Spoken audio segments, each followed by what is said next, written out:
بص يا غالي، خلينا متفقين ان في شغل المشاريع والمصالح مفيش احسن من شغل المواسم. وبما اننا داخلين على رمضان وكل سنه وحضراتكم طيبين، فمفيش موسم احسن من كده. وعشان نستغل الموسم ده احسن استغلال، فانا جبت لك افضل 10 مشاريع ناجحين في موسم رمضان، وهنشرحهم كلهم بالتفصيل. وعشان كل مشروع ياخد حقه في الشرح، فانا بنزل لك الفيديوهات ورا بعض في سلسله على القناه، وهتلاقيهم كلهم في قائمه تشغيل واحده اللي هي دي، وهتلاقيها في علامة الاي اللي فوق. وبالمناسبة احنا بدأنا السلسلة بالفعل، وده المشروع السادس فيها، وهشرح لك المشروع ده بنفس نظام الشرح بتاع باقي السلسلة، واللي هو هجاوبك على اهم 4 اسئلة انت محتاج تعرفهم قبل ما تبدأ المشروع، وهما ايه هو المشروع وازاي تبدأ فيه، اجيب بضاعة ومستلزمات المشروع من فين، ايه الطرق اللي اعرف ابيع بيها المنتجات، امتى ابدأ وامتى اوقف المشروع. طيب قبل ما نبدأ مشروع النهاردة، عايز افكرك بحاجة مهمة، وهي انك تدعمنا بلايك عشان نقدر نكمل ونستمر، وتشترك في القناه وتفعل زر الجرس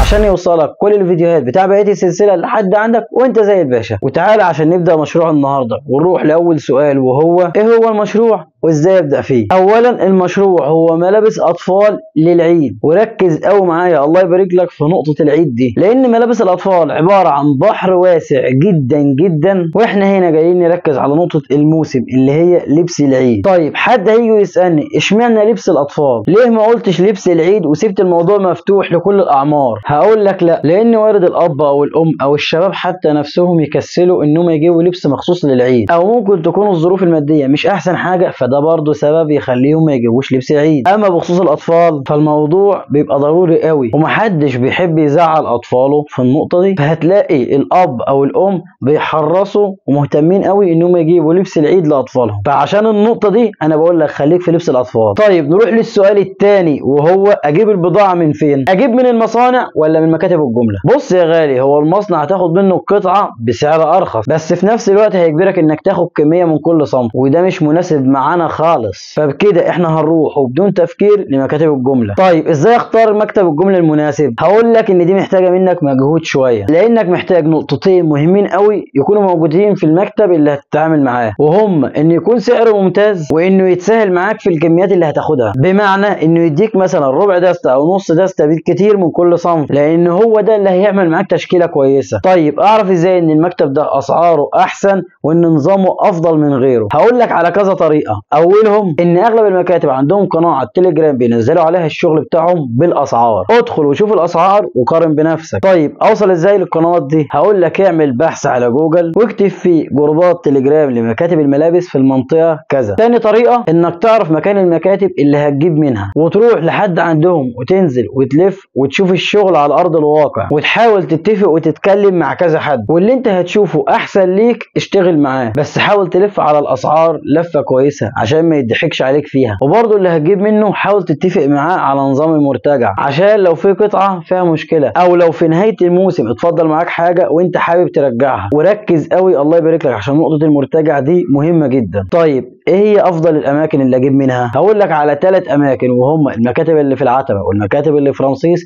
والمكاتب اللي في شارع الترع البولائيه في شبرا، ودي في شبرا مصر مش شبرا الخيمه. طبعا الاماكن دي لسكان القاهره والجيزه، فلو انت من سكان المحافظات الثانيه فحاول تشوف اقرب منطقه ليك متخصصه في الموضوع ده. طيب نروح للسؤال الثالث، وهو ايه الطرق اللي اعرف ابيع بيها البضاعه؟ انا هقول لك على طريقتين، والميزه ان كل واحده فيهم مختلفه عن الثانيه، وكمان تعرف تعمل الاثنين مع بعض. الاولى وهي انسب طريقه لكل المشاريع الموسميه، وهي البيع اونلاين، ودي بالطريقه اللي تناسبك وعلى المنصه اللي تعجبك، سواء بقى تيك توك، فيسبوك، انستجرام، يوتيوب او غيرهم من المنصات. وان كنت انا بفضل التيك توك نظرا لان الانتشار فيه اسرع والوصول فيه للمستهلك اسهل من غيره بكتير. تاني طريقه وهي الفرشه، ودي حرفيا اللي بتحرق معاك وبتعمل احلى شغل. بعد ما تشتري البضاعه بتاعتك شوف اقرب سوق ليك وانزل وشوف لك مكان فيه وافرش وبيع. وبما انك في الموسم فنسبة الارباح بتكون عالية، فحاول تخلي ارباحك في المعقول وسعرك كويس عشان تحرق كمية البضاعة اللي معاك في اقل وقت. طيب نروح للسؤال الرابع، وهو امتى ابدا وامتى اوقف؟ هقول لك الحق ابدا من دلوقتي عشان تلحق الموسم من اوله. طيب وبخصوص توقف امتى، فانت معاك لحد اخر رمضان، ودي فترة حلوة عشان تعرف تحرق فيها كمية كبيرة من البضاعة. طيب لو انت عجبك مشروع النهارده وعايز تتعمق فيه اكتر وتفهم عنه اكتر، فروح شوف الفيديو ده، هتلاقينا شارحين فيه مشروع محل ملابس الاطفال بكل تفاصيله من البدايه للنهايه. ما تنساش بقى تدعمنا بلايك واشتراك في القناه.